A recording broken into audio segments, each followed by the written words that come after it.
And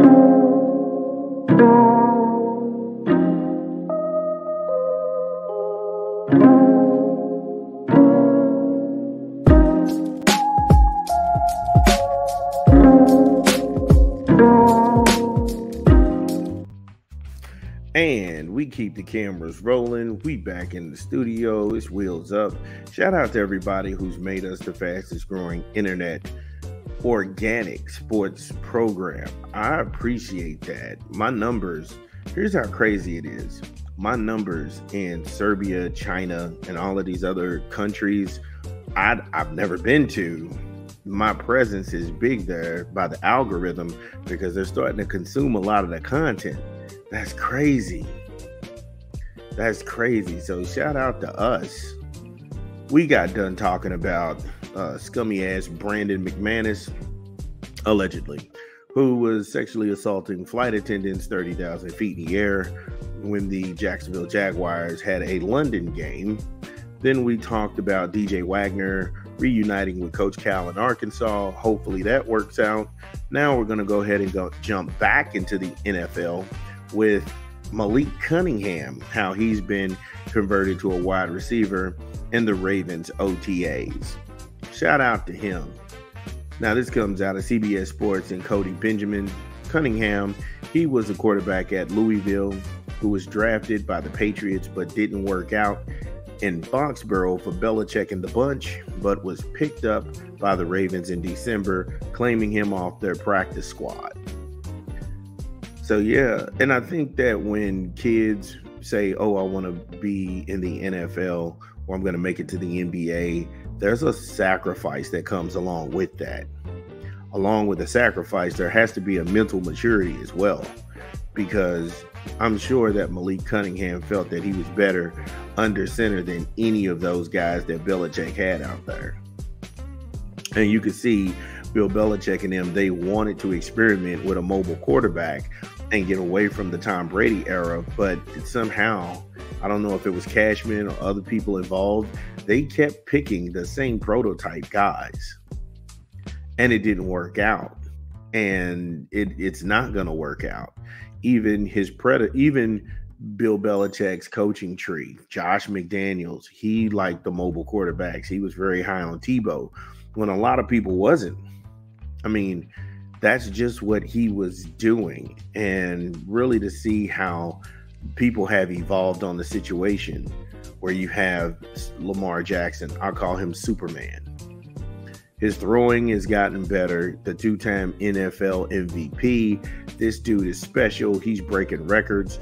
That's when you have a category that you put guys in that's just like, how good is that dude? You know, how good is that guy? That's why Bo Jackson could never be compared to anybody.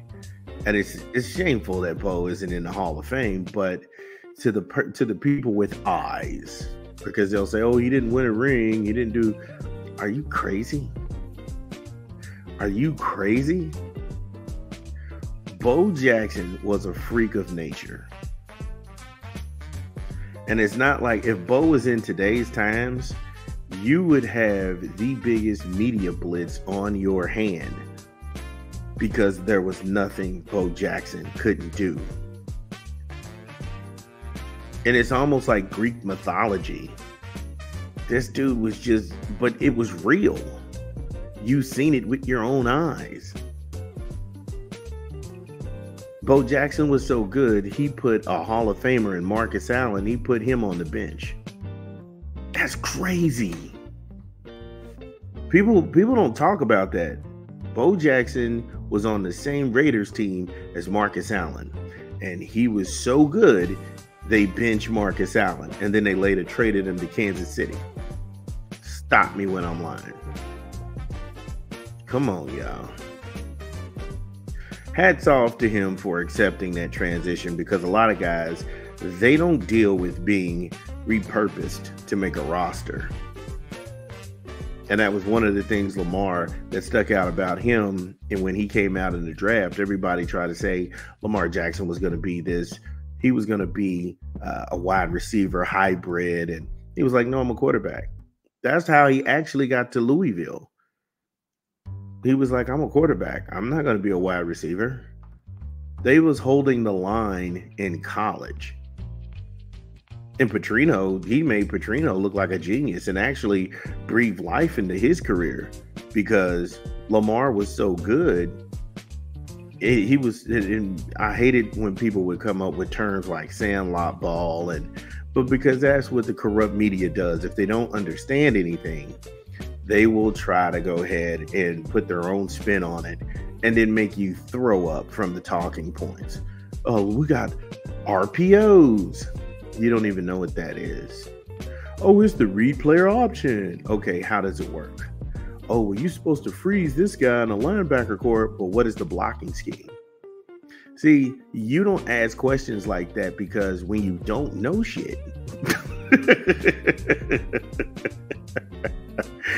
it's hard for you to get it out about what's going on in real time. So even if you have somebody like Tony Romo, he's got a thimble-sized knowledge about how this works. What's the blocking scheme like? And where are the hot zones? Whenever we run this play, those are our escape routes. These are blockers downfield. I mean, that's what you get paid to do. But some of these guys, like I said, they're cucks. They're beholden to whoever's paying them, ESPN, Fox Sports 1, or the NFL Network. They're paid to keep you dumb and wide-eyed about stuff that pretty much you can educate yourself on. Anyway, Malik is set to complete. He's going to compete for a reserve role behind Zay Flowers, Rashad Bateman, and Nelson Agholor. Good luck with that. And I mean, when I say good luck with that, that's a good thing. Because, like I said, if you looking at it where these guys, they are solidified. They're there. They don't have to work their way into a job. They have the job. Now they have to keep their job. It's up to Malik to compete at a high level and dedicate himself to get that spot, to be right there in that 3. You know, because anything can happen. This is life. Anything can happen. Somebody can get injured. I'm not wishing injuries on anybody whatsoever, but it's like the old saying. It's like the old saying goes. If you stay ready, you ain't got to get ready. You feel me? If you stay ready, you ain't got to get ready. You've been studying that playbook. You've been studying what the opponents like to do on those depth charts and those scouting reports. You've been studying the way their defensive alignments move, how to get into that secondary. You've been looking at all of these things. You've been training. You've been eating right. You've been doing the work. And then when your number's called, you just get out there and make the offense run like it never missed a beat. That's how you get a job. That's how you get a job. But I like it. It's good work. Nothing's wrong with a guy fighting for his food at the seat of the table. He's high IQ and he's work driven. And that will always carry the day in the NFL, because you do have a lot of guys who have talent, but they're not work driven. You do have people who've been given something rather than people who fought to get there. That's a different kind of cat. That's a different kind of cat. When he's under the microscope, hey, look, if I don't kill, I don't eat. That, hey, when you living like that, you start to go ahead and hit those holes a little harder. Pause. No diddy. You start to run a little faster. You start coming out of those routes looking for the ball, getting up high, getting your head, getting downfield, running downhill. Yeah, man. It's a whole different thing. But congratulations to him. Happy it's working out for Mr. Malik Cunningham. L1C4 for life, Louisville. Let me know. What do you think? This is Vern at App Stupid. Like I say, we just getting warmed up.